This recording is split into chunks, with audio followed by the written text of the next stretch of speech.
почитуван председател на Собранието на Република Македонија, почитуван министер за земјоделство, шумарство и водостопанство, почитувани колешки и колеги пратеници. Интерпелација за работата на министерот за земјоделство, шумарство и водостопанство, во она што можевме да го прочитаме и да го слушнеме од колегите од опозицијата, се зборува за сомнежи за системска корупција, суспензија на ИПАР-3 програмата, ризик од селективна и нетранспарентна распределба на јавните средства, со еден збор наводно направена огромна штета за земјоделците, но да одиме поред. Околу корупцијата имаме апсења, сослушувања, приведувања, притвор и судски процес. Колегата Малиша многу убаво кажа, тоа е најдобар сигнал и знак дека системот функционира. Тоа е најдобриот сигнал, најдобриот знак дека системот функционира во Република Македонија. Тоа што претходно не функционираше и судството беше оценето со 0, а ние овде од оваа иста говорница говоревме дека таа бројка гравитира околу 0 и е 0, сега имаме сосем поинаква ситуација. Секој оној што се огрешил, ќе си одговара. За грозието, мене ми е мило што добар дел е посветен на лозаропроизводството и на винарството, и што е почитуван и мој спомнат гигантот. Ова е гигантот, некогашен во Република Македонија, винарска визба по Вардарие, официјално стечајна постапка 2019 година. Што зборуваше сегашната опозиција и тогаш кога беше опозиција во Неготино? Нудеше гарантиран откуп, нудеше повисоки цени. Само што дојдоа на власт, само што дојдеа, ве молам, запамнете го ова, ја затворија винарска визба по Вардарие, сега бараме откуп и повисоки цени. Гигантот во Република Македонија 25 до 30 милиони килограми. И не е само таа винарска визба, ова мора сите да го знаеме. Кога зборуваме за откупно-дистрибутивни центри, за грозието, мислиме на винарски визби. Тамо е производството на вино. Успеа да ги закопаат лозаропроизводителите. Неготино, Демиркапија и дел од Кавадарци. Еве како изгледа сега. Еве го влезот. Одиме понатаму. Она што ние го паметиме во делот на лозаропроизводството, кога сегашната опозиција беше на власт, е црвениот тепих во лозието. Мислам дека се сеќават. Црвен тепих, ве молам. Околу она што постојано се збори за малите семејни винари, не слушнав аплауз. Зошто? Затоа што се работи за бројка од 200. Само Неготино и Демиркапи има 3000 лозари. Кавадарци има 6000 лозари. Можеме ли едната бројка 10.000 лозари, 9.000 лозари да споредиме со така наречениот проект на мали семејни винари, каде што ја не слушнав аплауз? Очекувам стварно неколку пати се спомна да слушнам аплауз и ја да го поздравам тој проект.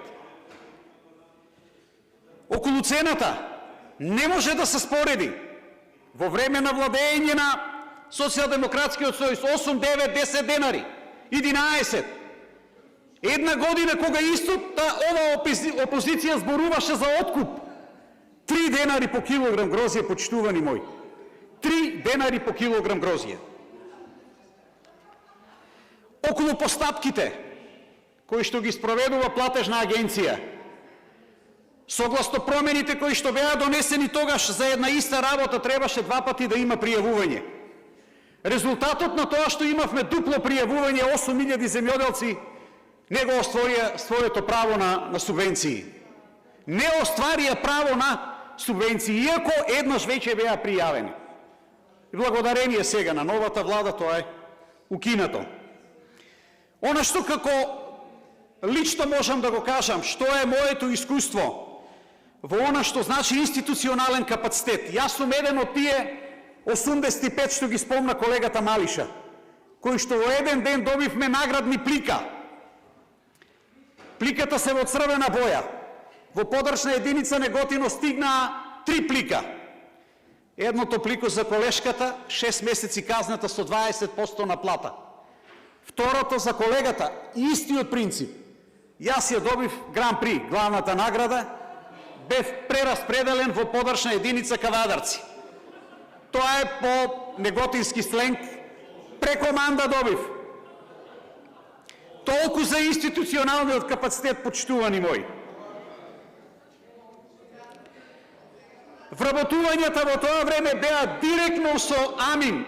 Го прашуваме колегата. Дојде нов на работа, бе, каде се документите, почитувам колега?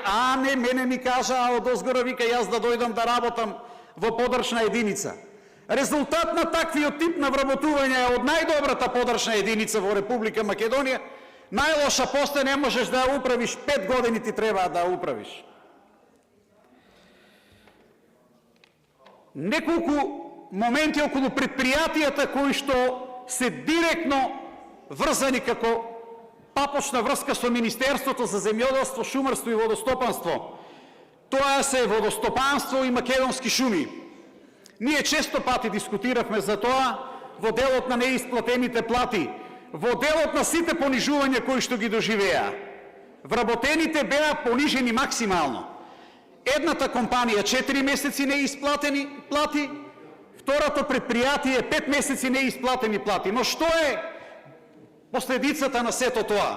За прв пат во историјата наплатени средства финансиски за огромно дрво не беа доставени количините до сите оние личности кои што има уплатено финансиски средства. Поголем срам и резил не е имало. Во делот на водоснабдувањето иста ситуација. Ќе добиеш после фактура за нешто што не си користел. Ете, таков беше начинот на работење и на функционирање на Министерството за земјоделство, шумарство и водостопанство во време на владење на Социјалдемократскиот сојуз. Сега најдобро што е ние тука да направиме кај Винарска визба, да ставиме ознака затворено во време на владење на Социјалдемократскиот сојуз и да го прогласиме како монументален споменик. Па да правиме туристички сесии и да кажеме дека таму се држеа видеа во кои што едно се ветуваше од позиција на опозиција, а додека сосем нешто друго се правеше кога Социјалдемократскиот сојуз е на власт. На крајот само ќе кажам дека тоа владење остави длабоки траги и длабоки последици. Тоа е еклатантен пример за едно душманско управување и уништување со се што она што значи македонско, односно македонските предпријатија. Јас му посакувам успешна работа на министерот, да продолжи само и еден ден земјоделците да добијат се она што го вистински заслужуваат. Ви благодарам.